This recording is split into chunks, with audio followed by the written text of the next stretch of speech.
Hi, welcome back. I'm making a little video today about my Crochet Essentials. First of all, the most essential thing you can have when you're a crocheter is a hook. You don't need as many as I've got, but crafters become quite obsessed and collect things and have to have lots of stuff they don't need, and crocheters are no exception. So yeah, but I've done a little video on all these different types of hook and made my recommendation for a starter set, but you definitely need a range of sizes of a hook in your stash. The next thing, besides yarn of course, that you need in your stash is a nice pair of embroidery scissors. Now there's lots out there on the market. I've seen a pair of rose gold ones on Bella Coco store that I've got to have. These little gold stalk ones are so cute. They're like they're a modern version of a retro design, but there's lots of different types that you can get. They're lovely. These are lovely. There's little hemline polka dot ones that I use. They're really nice. These are titanium, really comfortable, and they get right into the nitty-gritty. So a good pair of crochet scissors, that is essential. Embroidery scissors is essential. The other thing that you need is a tape measure. So this little tape measure is really handy. It comes with a pair of scissors, and I've got one of these and a pair of scissors to give away. And it's yeah, it's handy to have a little tape measure. This is retractable, and it's also got a magnet on the back so you can stick your needles to it, just to measure out you know, your work, to sort of check your tension and things like that. It's really handy. The other thing that is really essential is yarn hooks, yarn needles. Now you can either go for metal needles or plastic needles. Doesn't matter, they're all useful. Just you definitely need a needle, because you are going to have to sew in your ends at the very least, and sometimes you might have to sew bits of a project together. I've got some bendy hooks as well in my stash which help with sewing eyes on and things like that. I use my, it's not here because it's with my little sort of pick up and go kit, which has got the scissors that go with this with it as well. A pebble, a John James pebble, and it's got 3 hooks in. They're on the Bella Coco store, and you can get embroidery or yarn or darning or whatever, so they're really useful. The other thing that can be quite useful is stitch markers. Now you can get stitch markers in all sorts of shapes and sizes. You can get metal ones, plastic ones. You can use just pieces of yarn. I keep odd pieces of yarn in my stash kit to use as stitch markers. I also use those as counters sometimes. So if I've got, and these, so if I'm counting down rows, I'll put out, say I need 10 rows, I'll just pop 10 stitch markers at the side. Every time I finish a row, I'll remove one, and then when they've all gone, I know I've got my 10 rows, so I don't lose track, because it's easy to lose track, especially when you've got children and animals taking up your time. These are other stitch markers.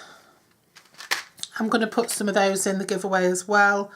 So the giveaway will have a John James pebble, tape measure, the scissors that go with that, a set of crochet hooks, and some markers, and it'll also have one of these, which is a stitch counter.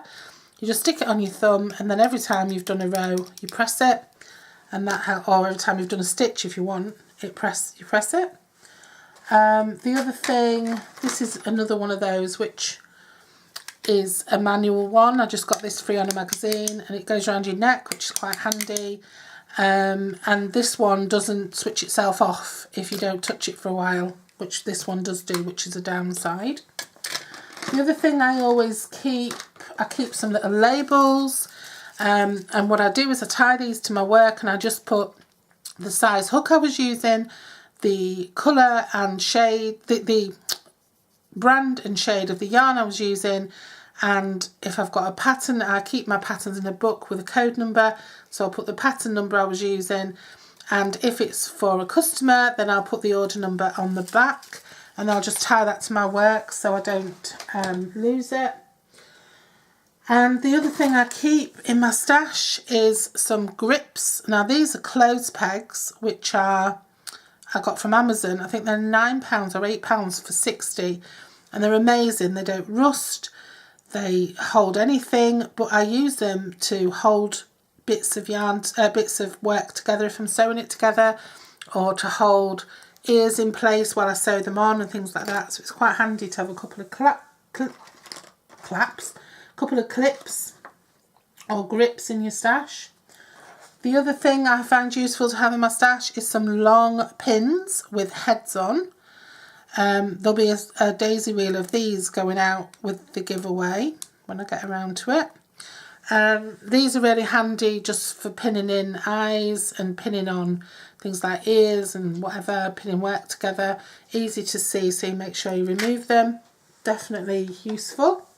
Another thing that's useful is a piece of dowling or wood. This is an old lolly stick. That's good for push if you make little animals and stuff. It's good for pushing legs and arms through. Other things that may be useful are to keep ribbon. I always keep some white, pink and blue ribbon in my kit, narrow width, just a satin ribbon, because I make a lot of baby stuff, and so it's quite handy to have that. I also keep a nice selection of buttons, but I don't keep those in my stash.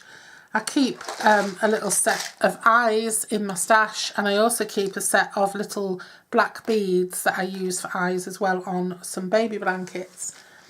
So they're useful to keep. And I also keep nappy pins. And nappy pins are just useful again to pin on like a notelet with, or an order form or whatever specifications onto some work that you're working on. And that's it. I mean, I have other little things. I have like little googly eyes, and I have little bells and things like that, but I do tend to keep those separately. I don't keep them all in my in this stash kit. This is my sort of working stash. Yeah, so all those things are useful, but the main thing you need, once we've got rid of all of this, the main thing you need is a hook, a needle and some scissors. All the rest of it is arbitrary. So yeah, put all this away, and thank you for joining me, and I hope now that we've got enough info out there for you to get started on some projects. I think I'm going to do a quick one tomorrow on different types of yarn, and then we'll get started and actually make something, which will be quite nice. Thanks for watching, and I hope you found this useful. Bye bye.